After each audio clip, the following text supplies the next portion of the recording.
చిన్నప్పటి నుండి muscular dystrophy అని చెప్పానని ఒక డిసీజ్. ఆ డిసీజ్ ఏంటంటే ఆహ్, బాడీలో గ్రోత్ ఉంటది గానీ, గ్రోత్ అయ్యే కొద్దీ దాని ఎఫెక్ట్ బాడీ మీద ఇంపాక్ట్ చూపిస్తూ ఉంటది. నడవలేకపోవడం అలా.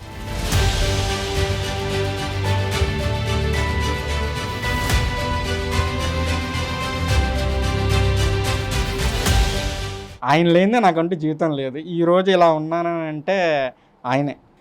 నా నోట్లోంచి నవ్వొస్తుందనంటే దానికి కారణం గూడా మా నాన్నగారే.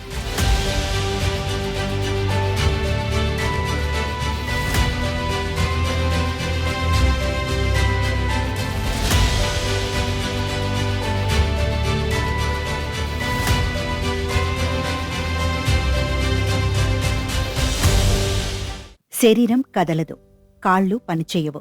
కాని ఆ యువకుడి సంకల్పం ముందో ఆ వైకల్యం తలవంచింది. కండరాల క్షీణత అనే భయంకరమైన వ్యాధి అతన్ని మంచానికే పరిమితం చేయాలని చూస్తే తండ్రి ప్రేమ, తల్లి అండ నూరేళ్ల ఆశలను చిగురింపచేశాయి. ఏలూరికి చెందిన ఈ యువకుడి పేరు రూపా శ్రీనివాస్. చిన్నతనంలోనే మస్కులర్ డిస్ట్రోఫీ వ్యాధి బారిన పడి నడవలేని స్థితికి వచ్చాడు. ఇంటర్ తర్వాత పూర్తి నడకను కోల్పోయాడు. 2 కాళ్లు పనిచేయకపోయినా ఆ బాధ తన కుమారుడికి తెలియొద్దని తండ్రి మురళీబాబు అన్నీ తానయ్యారు. కాలేజీకి వెళ్లడం నుంచి మళ్లీ వెనక్కి తీసుకురావడం వరకు అన్నీ ఆయనే చూసుకున్నారు. ఎక్కడా కూడా దివ్యాంగుడనే ఆలోచన కూడా రానిలేదు. 10th వరకు, ఇంటర్ వరకు చదివాను సార్. ఇంటర్‌లో ఏం జరిగిందనంటే, అంటే అప్పటి వరకు కొంచెం నడిచేవాడినండి జోబులో చేసుకొని అలా కొంచెంగా. అంటే ఇక్కడ నుండి అక్కడికి వెళ్ళడానికి అందరికీ 5 నిమిషాలు పడితే నాకొక పావుగంట, 20 నిమిషాలు పట్టేది. అలా స్లోగా వెళ్ళేవాడిని. ఎవరైనా మధ్యలో ముట్టుకుంటే పడిపోయేవాడిని.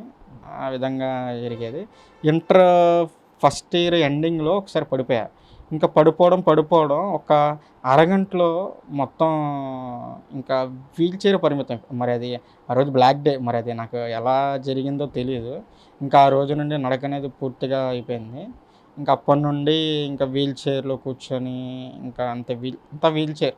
రూపా శ్రీనివాస్ కూడా చదువులో బాగా రాణించాడు. దాంతో ఉన్నత విద్య పూర్తి చేసి ఎంసీఏ పట్టా అందుకున్నాడు. కంప్యూటర్లపై ఆసక్తిని పెంచుకొని సాఫ్ట్వేర్ రంగంలో ఉద్యోగం సంపాదించాడు. వర్క్ ఫ్రం హోం విధానంలో ఇంట్లోనే ఎలక్ట్రిక్ వీల్ చైర్పై కూర్చొని తన బాధ్యతలను నిర్వహించాడు. అయితే అక్కడితో ఆగిపోకుండా ప్రభుత్వ రంగంలో ఉద్యోగం సాధించాలనే లక్ష్యంతో పోటీ పరీక్షలకు రాశాడు. చివరకు ఆంధ్రప్రదేశ్ గ్రామీణ వికాస్ బ్యాంకులో క్యాషియర్గా ఎంపికై కుటుంబానికి మరపురాని ఆనందాన్ని తెచ్చిపెట్టాడు. రోజూ తనని తండ్రి బ్యాంకుకి తీసుకెళ్తారని, వెల్డర్తో ప్రత్యేకంగా వాహనాన్ని తయారు చేయించారని పేర్కొన్నాడు. డైలీ పొద్దున్నే నాన్నగారు స్నానానికి తీసుకెళ్తారు. తీసుకొచ్చి బట్టలేసి ఇంకా బ్యాంక్‌కి నన్ను రెడీ చేసి బ్యాంక్‌లో తీసుకెళ్ళి బ్యాంక్‌లో దింపుతారు. మధ్యాహ్నం మళ్ళీ భోజనానికి వచ్చి భోజనం పెట్టి సాయంత్రం మళ్ళీ యాజ్ టీజ్‌గా తీసుకొస్తారు. నా కోసం ఏం చేశారంటే, అంటే నేను ఎళ్ళాలన్నా చేయాలన్నా నాన్నగారు ఎత్తుకొని తీసుకెళ్ళాల్సిందే. అందుకని నాన్నగారు ఒక వెల్డర్‌తో మాట్లాడి మన స్కూటీకి డైరెక్ట్‌గా నా వీల్ చైర్‌తో నేను వెళ్ళేలాగా తయారు చేశారు. బండిని తయారు చేశారు. దానివల్ల ఏం జరిగిందనంటే, అసలంటూ ఇప్పుడు వెళ్ళాలంటే ఒక కారులో వెళ్ళాలి. నన్ను ఎత్తుకొని కారులో కూర్చోబెట్టి వీల్ చైర్ ఫోల్డ్ చేసి వీల్ చైర్ మళ్ళీ డిక్కీలో పెట్టి మళ్ళీ అక్కడికెళ్ళి మళ్ళీ వీల్ చైర్ బయట పెట్టి మళ్ళీ నన్ను ఆ వీల్ చైర్‌లో కూర్చోబెట్టి వెళ్ళాలి. ఇంతటి కష్టాన్ని నాన్నగారు ఆలోచించి బాగా థింక్ చేసి, ఈ విధంగా అయితే బావుంటది. డైలీ తనకి ఇబ్బంది ఉండదు, నాకు ఇబ్బంది ఉండదు అని చెప్పానని బాగా ఒక 2 నెలలు శ్రమించి, 3 నెలలు శ్రమించి ఆ వెహికల్‌ని తయారు చేశారు.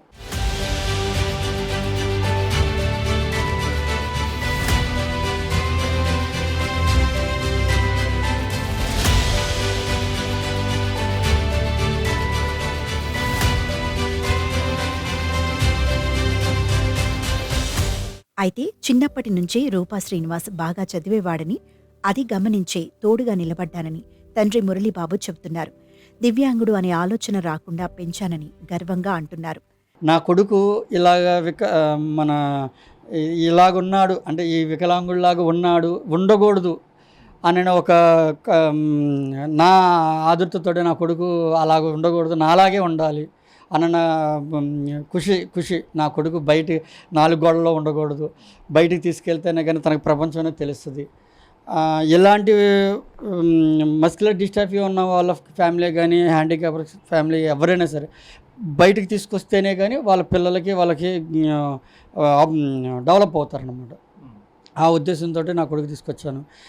నాకు గవర్నమెంట్ జాబ్ కావాలి. ఫస్ట్ ఇన్ఫోసిస్లో చేశారు. తర్వాత గవర్నమెంట్ జాబ్ కావాలి అంటే సరే కష్టపడతాను అని చెప్పానని ఆ గవర్నమెంట్ జాబ్కి దాదాపు ఒక 15 సంవత్సరాల దాకా కష్టపడ్డాడు. చాలా 20 దాకా రాసి ఒక చాట పాస్ అయ్యాడు. ఆ బ్యాంకులో సాధించాడు. తండ్రిగా నేను గర్వపడేది ఏంటంటే నా కొడుకు అలాగున్నా కానీ గర్వంగా చెప్పుకుంటున్నాను, ఒక ఎంప్లాయ్ అయ్యాడు అని చెప్పి. తండ్రి కోరికగా తీర్చిన నా బిడ్డ చాలా గొప్ప వ్యక్తి. అలాంటి గొప్ప వ్యక్తికి తండ్రిని అయినందుకు నేను చాలా ఆనందపడుతున్నాను. తండ్రి కోరిక కొడుకు తీర్చాలి, కొడుకు కోరిక తండ్రి తీర్చాలి. అది నా తండ్రిగా నా కోరికను నా కొడుకు తీర్చాడు.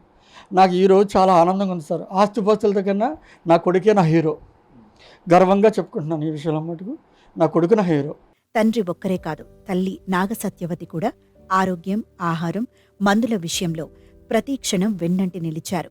ఒక స్థాయికి తీసుకొచ్చి జాబ్ వచ్చేటట్టు కష్టపడ్డాడండి, బాగా కష్టపడ్డాడు. ఏదైనా సాధించగలడు. ఇది కంప్యూటర్ కానీ ల్యాప్టాప్ ఇదే కానీ ఏదన్నా కానీ నేను చేయగలను, ఎక్కడ నాకు ఇది ఉంది ప్రాబ్లం అని చెప్తుంది, ఎక్కడ తగ్గదు, ఏ దేంట్లో చూసినా నేను చేయగలను, సాధించగలను. మొత్తానికి జాబ్ సాధించి వాళ్ళ నాన్న కోరిక తీర్చాడు, వాళ్ళ నాన్న కోరిక కొడుకు తీర్చారు.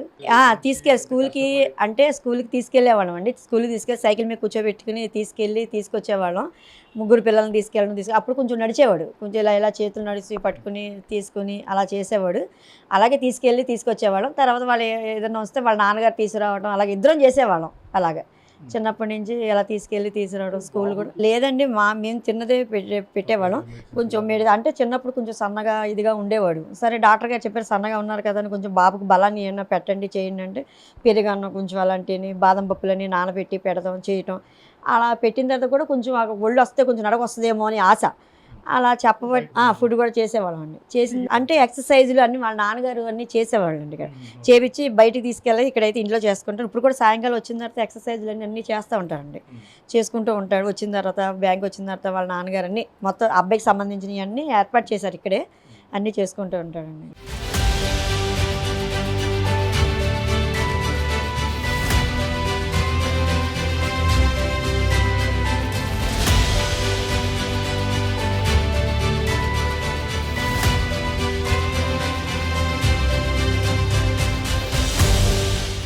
ప్రస్తుతం శ్రీనివాస్ బ్యాంక్ ఉద్యోగాన్ని విజయవంతంగా నిర్వహిస్తూ తనలాంటి ఎంతో మంది దివ్యాంగులకు స్ఫూర్తిగా నిలుస్తున్నారు రూపా శ్రీనివాస్. కష్టాలు వచ్చినప్పుడు కుంగిపోకుండా కుటుంబం అండగా ఉంటే ఏ శిఖరాన్నైనా సులభంగా అధిరోహించవచ్చని తన జీవితంతో అందరికీ నిరూపించి చూపుతున్నారు. చూశారు కదా రూపా శ్రీనివాస్ జీవిత కదా. ఎంత కష్టాన్నైనా సాధించగలడం అనడానికి నిదర్శనమని చెప్పొచ్చు. ఏదైనప్పుడు కూడా తండ్రి ఆశయాలు, కొడుకు కష్టం ఈరోజు వాళ్ళ ఫ్యామిలీని గట్టికేసి చెప్పొచ్చు. మరో మంచి ఎపిసోడ్తో మనం ముందుకు వస్తాను. కెమెరామెన్ యూసుఫ్తో ఆలీ ఏలూరు నుంచి.